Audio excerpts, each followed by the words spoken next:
Where can I get a private money lender? How many times have I been asked that question? Part of the key to doing all this real estate investing is funding it. And part of the key to my funding, if not 99.9% of the key to my funding, is private money. So we're going to be talking about where do you find these private lenders?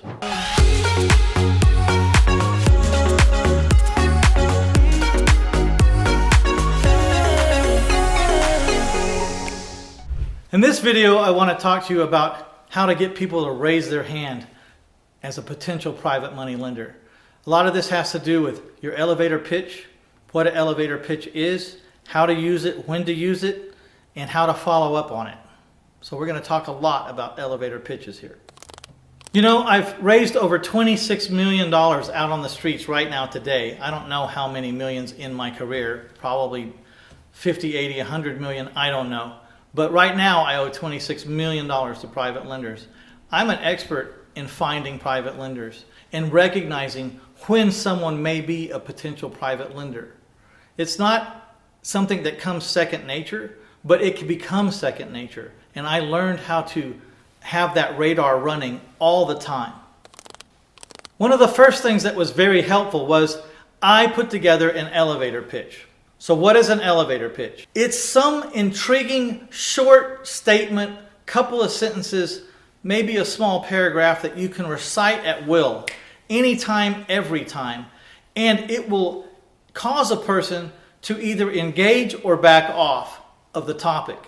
And people that engage are giving you a green light to go further. And people that back off or have no interest are just kind of telling you, I'm not your guy. It's just a way of testing the water. It's like dropping a hook and a bobber into a pond to see if there's any fish out there to bite. I'm just casting my line out and getting a hook in the water and seeing if there are any nibbles. One time I stepped onto an elevator with a man who was dressed to the nines. He was sharp. It was a very expensive suit, I could tell. The shoes were expensive, the briefcase was expensive, and when I got a glimpse at the watch, it was worth $50,000 if it was worth a penny. My radar had been turned on and taught to tune in to people just like this man. And when he walked in, my radar picked him up. This guy's successful. This is happening in split seconds in my mind. I say to him, you're a very sharp-dressed man and you look very successful. May I ask what you do for a living? Now, what I was doing there was, I really wasn't interested in what he did for a living, really. What I was doing was setting him up to ask me what I do for a living, because I use NLP or neuro-linguistic programming to get people to respond to things I say the way I want them to, so I can actually tell them what I want to tell them without me throwing up on them.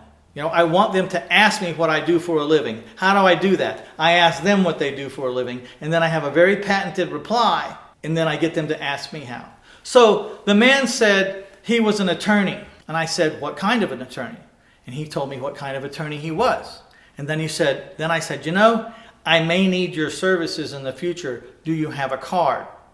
By taking the card, I became in control of whether we will ever meet again or not, because now I have his card. When I got the card, I looked at the card and studied at it intently and kind of quietly. And then I said, I almost took that path and became an attorney, but I chose a different path.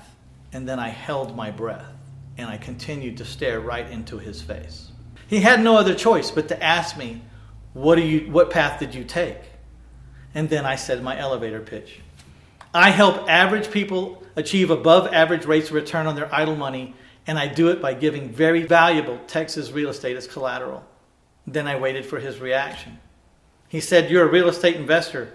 I said, on a good day I am, and that's almost every day. And he laughed. And I said, you know, I'm paying 8 to 9 or 10%. We could have a conversation about that, or we could have a conversation about all the other legal things I need to talk about. Maybe you'll sit on my board, or maybe you'll be part of my roundtable. In short, I did meet with him again. I did call him because I had his business card. I did set up an appointment.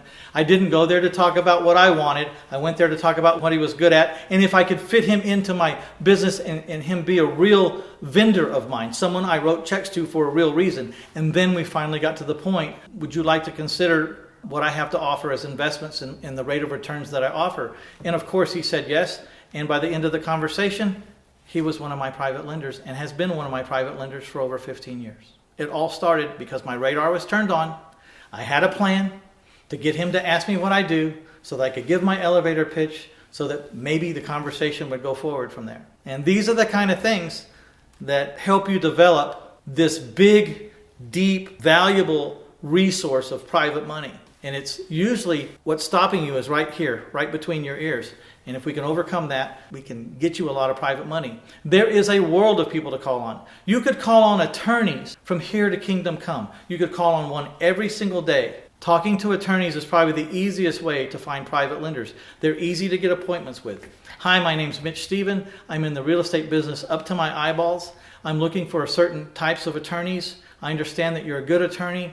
I would like to find out what you specialize in. If I could get a free half-hour consult, I would like to talk to you to see if I can use you in my organization on a routine basis. Now, what I'm actually saying is, I'd like to see if you could become my lawyer for this reason or that reason or another reason. There's a lot of reasons in my business that we need attorneys. And so I'm not being unfaithful in that attempt because he may be really good at something I need, and I don't know that until I talk to him. When I get in his office, I have to explain to him my business. And when I explain to him my business, I have to explain to where I find the money to fund these. So I'm not selling him exactly on, do you want to be one of my lenders? But I'm showing him how I treat my lenders, what I pay my lenders, why my lenders are safe, my track record with my lenders, and I'm showing him all this stuff. Sooner or later, he's going to ask me if he's at all interested can I be one of those guys? I don't make 10%. I don't have that minimal risk. I'm in the stock market, for God's sake. I have to watch that ticker every day. I never know if I'm broke or not until the next morning when I wake up and the news tells me if I'm still worth anything.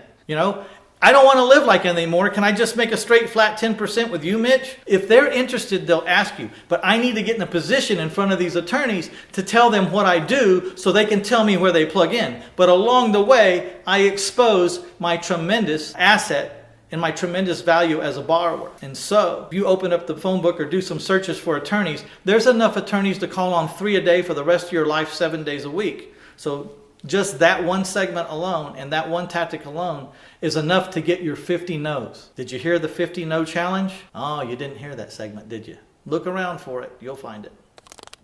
All right, so I'm going to repeat my elevator pitch one more time. But remember, you have to make the pitch yours. It has to become you. You say it how you say it. You move it around a little bit. Make it comfortable for you. But when I say it, this is how it goes. My name is Mitch Stephen, and I help average people achieve above average rates of return on their idle money, and I give them very valuable Texas real estate as collateral. I want you to go to the video episode, How to Find Private Money Lenders for Real Estate, and check out the 50 No's Challenge. I challenge people who want to raise private money to get 50 no's in a row using certain techniques like the ones I've been talking about. You can't do it. No one has ever reached 50 no's in a row. And the reason why I put it like this is every time you get a no, instead of being defeated, I want you to celebrate that you're one no closer to reaching your 50. And believe me, you won't make it to 50. Please comment below on how this strategy goes for you and how you do in the 50 no challenge if you're ambitious enough to take it on. And last but not least, if you're getting a lot of value from this video series, please subscribe and follow along, and also don't forget to hit the like button because we could all use all the likes we can get.